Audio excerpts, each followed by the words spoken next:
बिस्मिल्लाहिर्रहमानिर्रहीम।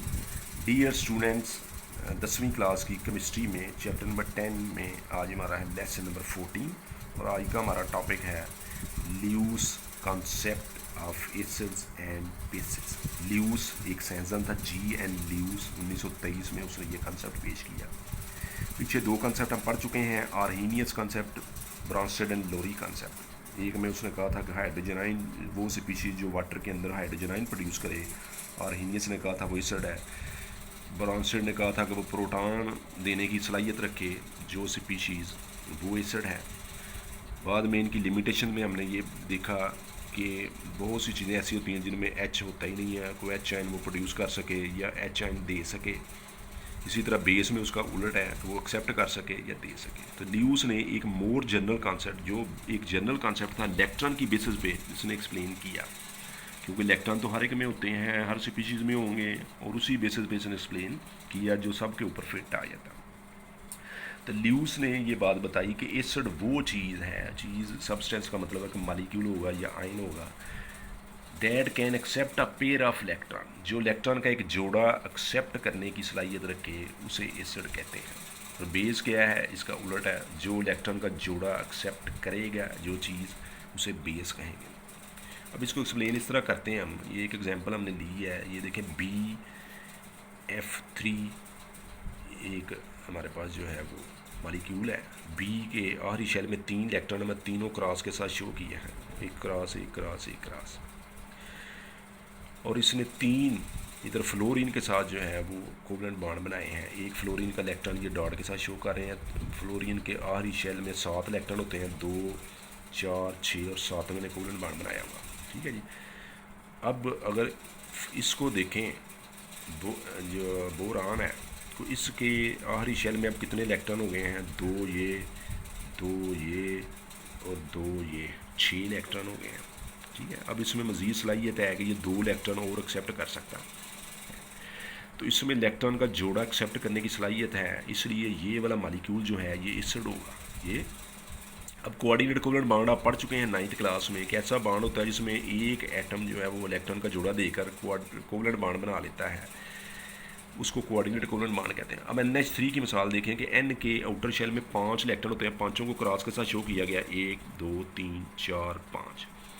2 एक पेयर तो जो है फालतू होता है, बाकी 3 ने हाइड्रोजन के साथ कोवलेंट बॉन्ड बनाया होता है। डॉट हाइड्रोजन का इलेक्ट्रॉन है, हाइड्रोजन का इलेक्ट्रॉन है, हाइड्रोजन का इलेक्ट्रॉन है, तो ये हो गया NH3।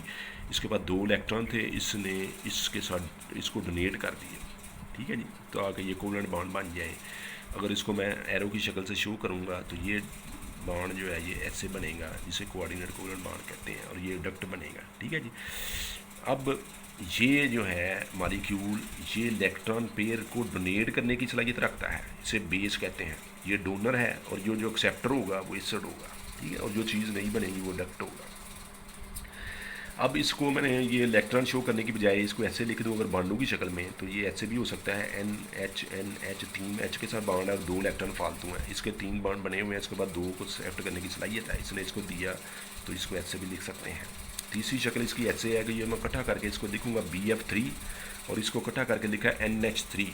NH3 के पास एक फालतू जोड़ा है इनके पास था, वो उसने इसके साथ जो है वो शेयर किया है, कोऑर्डिनेट कोवलेंट बॉन्ड बना NH3 से BF3 की तरफ, तो ये एडक्ट बना। ठीक है। बुक में सिर्फ ये वाली शेप दी गई है। ल्यूस मॉडल इसे कहते हैं, क्रॉस और डॉट मॉडल होता है, और ये उसको कोवलेंट बॉन्ड की शक्ल में लिखें तो ऐसे होता है, पूरे मॉलिक्यूल की शक्ल में जब हम मुक्सर करके हम कंडेंस फॉर्म में लिखते हैं तो ये ऐसे लिखा जाता है। तो इलेक्ट्रॉन का जो डोनर है वो बेस होगा इलेक्ट्रॉन पेयर का, और इलेक्ट्रॉन पेयर को एक्सेप्ट करने वाली चीज़ जो है वो एसिड होगी।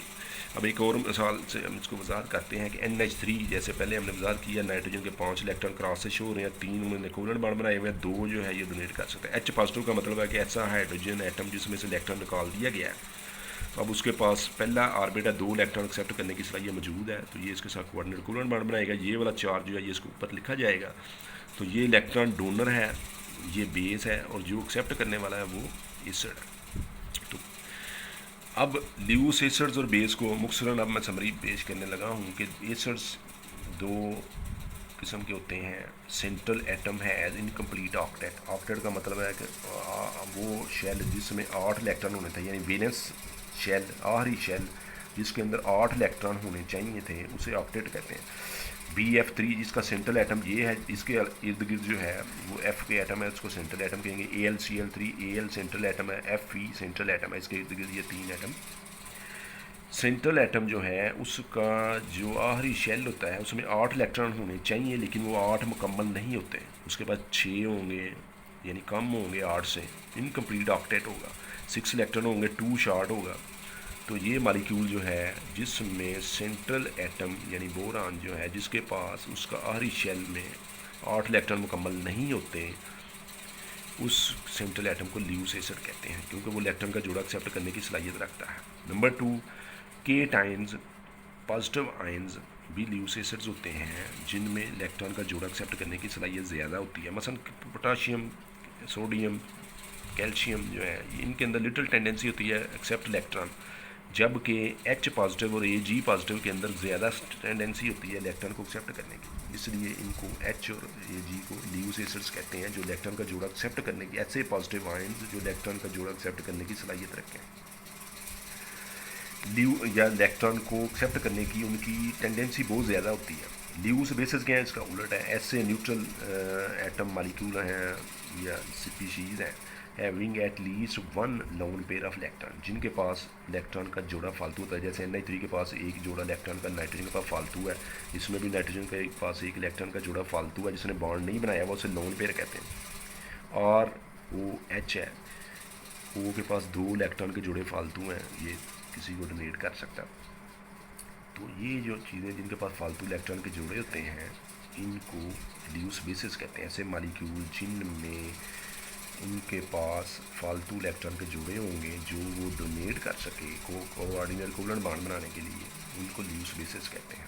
नंबर 2, ऐसे नेगेटिव आयंस जो इलेक्ट्रॉन डोनेट कर, अपना जो एक्सेप्ट इलेक्ट्रॉन का जोड़ा जो है वो डोनेट करने की सलाहियत रखते हैं। Cl- है, Cn है, OH है। नेगेटिव आयन जो होंगे वो ल्यूस बेसिस होंगी, पॉजिटिव आयन जो होंगे वो ल्यूस एसिड्स होंगे। ठीक है जी, क्योंकि इनमें इलेक्ट्रॉन का जोड़ा देने की सलाहियत है, उनमें एक्सेप्ट करने की सलाहियत है। दूसरे लफ्ज़ों में